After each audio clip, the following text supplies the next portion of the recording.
राज्यात मागच्या काही दिवसांमध्ये हिट अँड रनच्या अनेक घटना घडल्या आहेत. पुणे मुंबई नगर नंतर आता नाशिकमध्येही हिट अँड रनची तिसरी घटना घडली आहे. सिटी लिंक बसच्या धडकेमध्ये 5 वर्षाच्या चिमुरडीचा मृत्यू झाला. कालच नाशिकमध्ये एका महिलेचा कारच्या धडकेत मृत्यू झाला होता.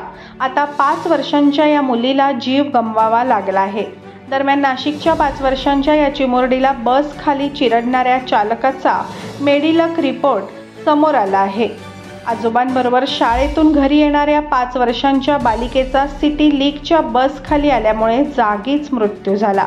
अपघातानंतर संतप्त जमावाने सिटी लिंक बसच्या व्यवस्थापनाला जबाबदार धरत कारवाईची मागणी केली आहे.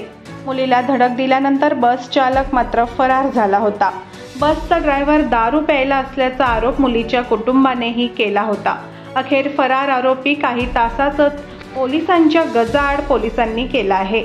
सिटी लिंक बस चालकाचा मद्य पिल्याचा मेडिकल रिपोर्ट पॉझिटिव्ह आला आहे. आरोपीला नाशिक रोड पोलिसांनी ताब्यात घेऊन चौकशी सुरू केली आहे.